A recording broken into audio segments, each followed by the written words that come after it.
bring in Kyle Madson here, curator of vibes over at 95.7 The Game in San Francisco, Niners Wire, Candlestick Chronicles as well. Subscribe, rate, and review. I know you've gotten a chance to watch Keegan Murray a little bit this summer league. What were your takeaway from him? It's funny because summer league is like, it's just summer league until the person that you think is good starts playing well. And then you're like, see, I told you. So no, he's just, he looks, I said this the other night on the internet. He was the most NBA ready player in the draft. And he looks like it in summer league against a bunch of guys who are not quite NBA ready. So yeah, not a huge surprise, but it's great to see him doing all the things that we thought he'd be good at. Yeah. Against, I mean, admittedly lesser competition, but you got to start where you're going to start. That's what summer league is. It's fine. The top draft picks are playing against lesser competition. Like there's nothing wrong with that. No. And he's playing really well. Like it would, if he was just playing okay, then fine. It wouldn't be the end of the world. But if he was playing poorly, it would be like, uh-oh, that's not great. Oh, yeah. Right. But he's been pretty dominant. So great. Like next step. That's do you kind of subscribe to some of the things that I've talked about, and you heard me just talk about? Like we see people all the time play well in summer league. Typically, it's like guys that come from overseas. It's looking for an opportunity. 2-3 years out of college, or second year guys like we see Kuminga and Moody just tear it up. They had time in the NBA and they showed that in the summer league ain't for us no more. We're too dominant. Do you think it says a little different when a rookie or straight out of the draft comes in and plays as well as Keegan, or is that just more summer league stuff as well? For me, like, so I'm a Warriors fan. I watched Anthony Morrow and Anthony Randolph each have a 50 piece in the same summer league for the Warriors, and I still think Anthony Randolph's going to be good because of that. But it's not so much like the production; it's just like how he looks. He just looks like he has such an idea of what's going on, and he's not overwhelmed by anything. Like it's like when you've mastered a video game, but you're still playing on easy. Mm-hmm. That's kind of how it looks, which I think is the most encouraging part. Like, 29, what do you have the other night? 29, 7 and 5. Yeah. Like that's great, but it's the way he looks doing it that is so encouraging to me, and why it's beyond just summer league. Like when, what's the guy that's suiting up for the Warriors right now? Mac McClung. He had like 23 or 27 in a game, and it was like, that's just summer league. Like this guy's going one-on-one with guys who aren't going to be in the NBA. With Keegan, it's like that guy just has a better idea than everyone else about where he needs to be, where the ball needs to go, and what he needs to do to put the ball in the basket.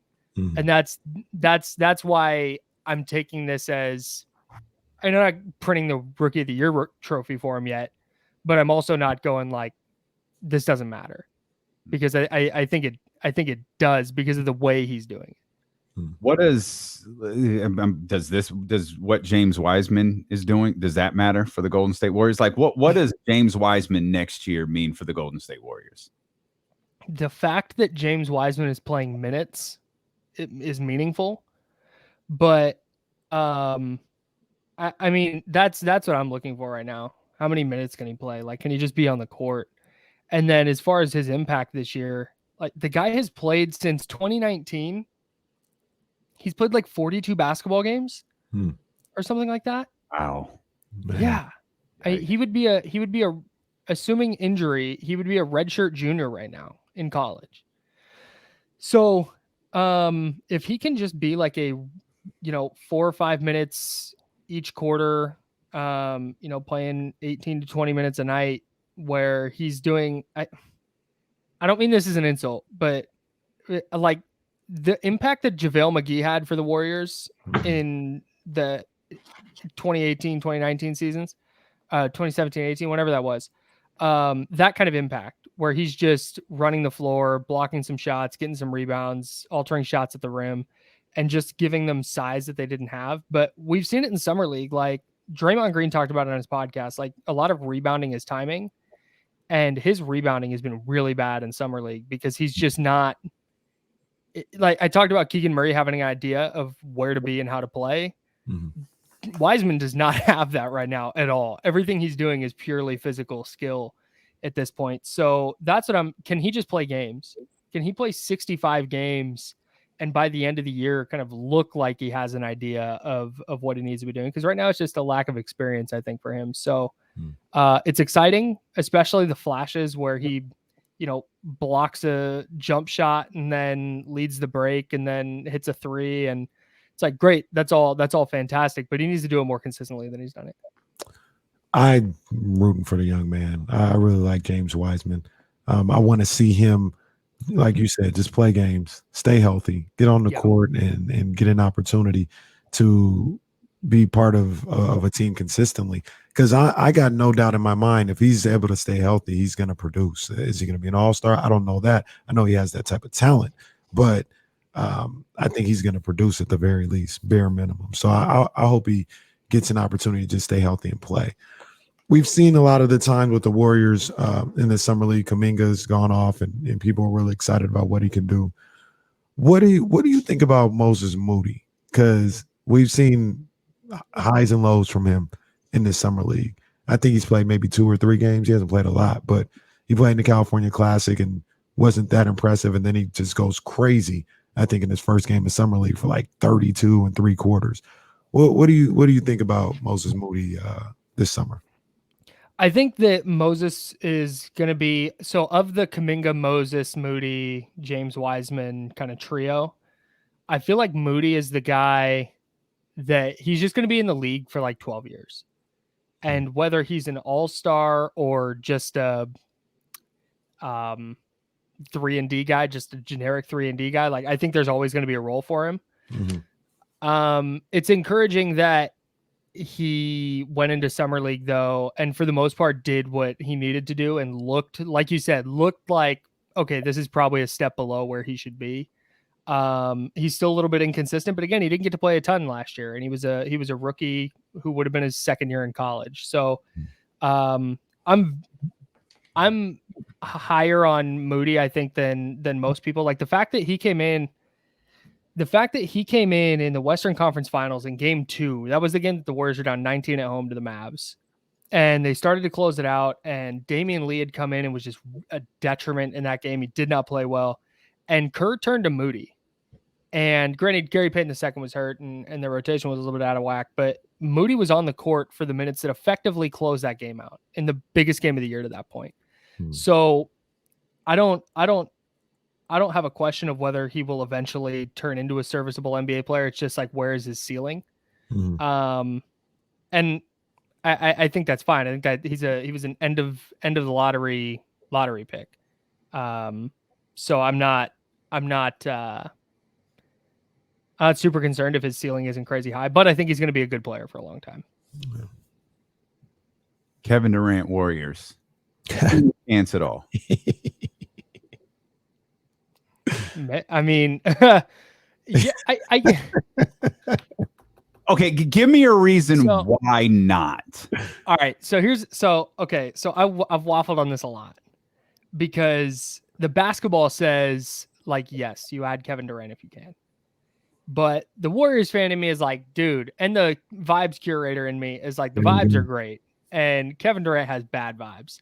So it's I've gone back and forth, but if you told me you have to give up Jordan Poole, Kuminga, Wiseman, and Wiggins and whatever for Durant, but you're going to guarantee 2 titles in the next 4 years, I think I would take it. I think I would, because now you're putting... No, absolutely. You would take it. 2 titles? Yeah, and so the Warriors' whole big thing has been this 2 timelines thing, right? It's the contending for titles now while developing the younger guys, and then in the post-Steph era, they just have this seamless transition to, oh, hey, here's 3 more guys that are a championship-level core.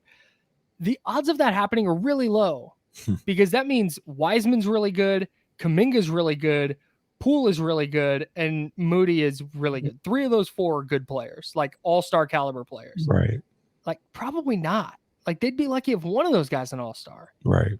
So if you're guaranteeing 2 championships where Curry and Clay and Draymond now all have 6, like that's hard to pass up. But on the other hand, you kind of want to see what it looks like with Kuminga, Moody, and Wiseman and Poole all playing together over the next 4 or 5 years with this coaching staff, with this infrastructure. It's the ceiling is super tantalizing, right? Like if Kuminga and Wiseman hit their ceilings, like watch out. Mm-hmm. But injuries, do they get there? Like, are they just good at, like, are they good enough? Mhm. Those are all questions. So I've waffled a little bit. Right now I'm on that tip of like, man, if the Nets are like, get this dude out of here and the price is Wiggins and Poole, like, man, just do it. Like, why not? But when it comes to unloading like everything, where the post KD Steph era is nothingness, Yeah. that's where it's kind of, you don't want to get to that point. The crazy thing about it, and first of all, I agree with you 100%. Like it's interesting when you talk about like some people just expect Kuminga, Poole, Moody, Wiseman to be the next championship core. Like they can be really, really good in the NBA and not be anywhere near a championship team. Like we use De'Aaron Fox, for example. De'Aaron Fox is a baller, averaged 23 points a game last year, 23 points a game last year, didn't sniff an all-star. You know what I'm saying? So that's a completely different level. And that's what people fail to remember with that. Just look at all the young cores around the league right now. The NBA is really good. Oh yeah. Like there are so many good teams full of dudes that are 25 and younger. Yeah.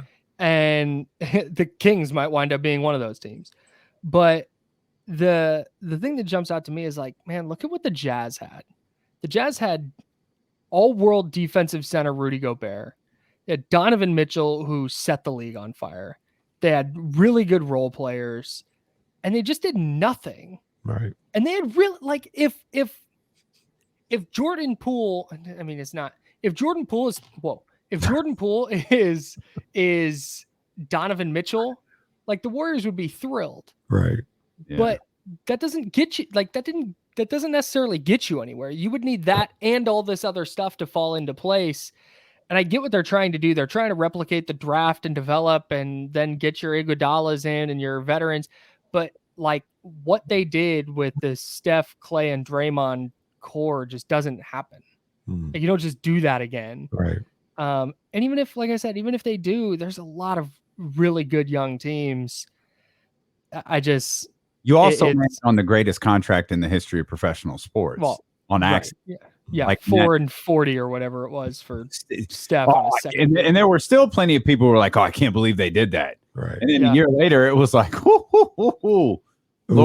Well, the other thing wasn't there a CBA quirk that allowed them to get Kevin Durant? The cap spike. Yeah, and that was off of the strike or the lockout, where like it doubled or something, right? Like because they made up for a year or something like that, right? Isn't that how it spiked? I forget I forget the exact circumstance, but basically instead of spreading out the cap over all the years, they just jumped it all at once. Yeah. And your best player was making $8 million. Right. MVP making 10 a year. The other thing about this, Kyle, that I think about, and I completely understand Warriors fans not want to go down that road again with KD.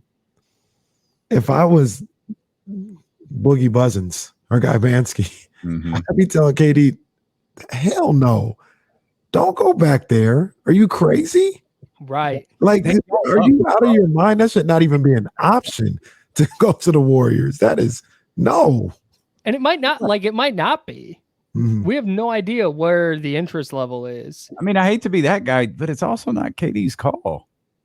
No, it is. It's basketball. It is to a certain degree. Well, like, you going to trade him to the Warriors? What's he going to say? No? Right. Well, I mean, in theory, he would just be like, well, I'm just not going to play for them. Like, but you really think he would do that?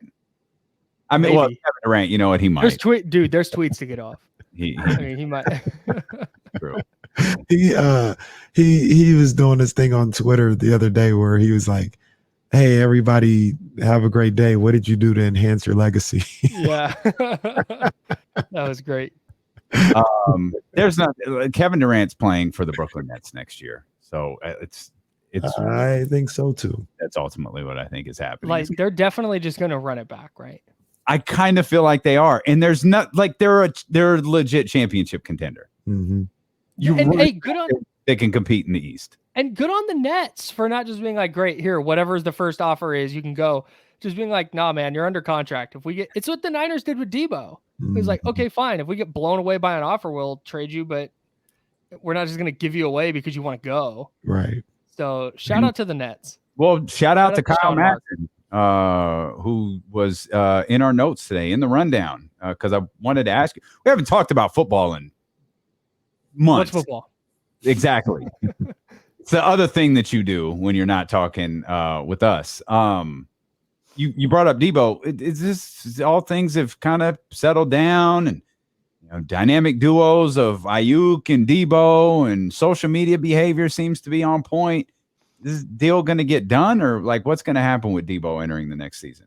It feels that way, and it's felt that way. So once the Jets picked at 10 and didn't trade that pick to the Niners for Debo, it was to me it was done. Mm-hmm. Debo wants to get paid. And if he sits out this year, he doesn't get the final year of his rookie deal. Mm-hmm. Then he's a restricted free agent going into next year where he hasn't played football in a year. Mm. And the Niners hold most of the cards here if Samuel wants to get paid, mm-hmm. and he does. So the fact that he didn't get traded, he was at minicamp and like participating without being in drills. I think he's coming back. I'm not. I would be way more surprised if he doesn't than if he does. And whether he's there day one of camp, I don't know. I don't know what the negotiation's like, but I think it's something that they're eventually going to work it out. So I kind of feel like that's a foregone conclusion, personally. I mean, you're probably a little more closer to it than I am, Kyle, but I think for sure he's coming back. I think the biggest question is, do the Niners take care of him in this offseason as opposed to letting him just play the final year of his contract? That's the one that I'm not sure of. I just can't. So, right. So that's an option. If Samuel wants to say, cool, I'll play for, forget his cap number this year, but I'll play for $4 million or whatever it is. Fine. But that's a huge risk. Yeah. Like that's a major, major risk, because at that point, like the Niners have no investment. If you don't like your role as a wide back or whatever, they're not going to care. They're trying to win games. And if he gets hurt, like that messes up his bag for next offseason. Right. So I think they're going to come to a point like the Terry McLaurin contract I thought was really interesting, is 3 years. And the big thing about Samuel has been, it's not so much about this contract, it's about future contracts. And he wants a role where he's going to be able to get more than this one contract. Mm-hmm. So if he gets paid on a 3-year deal, that puts him back in unrestricted free agency before he's 30.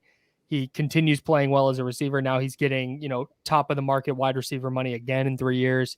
So that's where I think the Niners are going to push for like that 4 or 5 year contract, but it wouldn't surprise me if they settle on a 3-year deal that gets and keeps him in the building, and then they can kick the can down the road a couple of years. We learned Jimmy G's been throwing for the last few weeks. Does that mean anything? He's healthy. Like that's good. I'm sorry, I didn't mean to frame it like, yeah, he's healthy, good for him. Yeah, but this all ends the same way, doesn't it? Yeah, he's either getting traded or cut. It's just not even. It's why not even would he be traded for? That was my next question. It's Cleveland and Seattle are the two logical landing spots left, right? Mm-hmm. Barring an injury that we don't know about. And Cleveland is very circumstantial at this point, anyway. Extremely. The Texans jumped into the fray this week, I guess, too. I don't think they did. Okay. I think so Florio at Pro Football Talk like speculated He's like, I don't know anything, but what if this happens? That's kind of what he said, to be fair. Yeah, and John McClain, from formerly the Houston Chronicle, he's really tapped in with the Texans. He also said that they'd never trade Deshaun Watson, but mitigate something about mitigating circumstances. That's Whatever. it. There were, Got it. is that it? I think forced our hand a little bit. Mhm. But he said that they don't want him. And if they're sold on Davis Mills, why would you trade for Jimmy Garoppolo in a year where you're probably not going to win? So let's just say it's Cleveland and Seattle. The reason you'd trade for him is because, hey, we can give up a 2024 6th round pick to make sure he gets in our building instead of another building in free agency where they get in some kind of weird bidding war.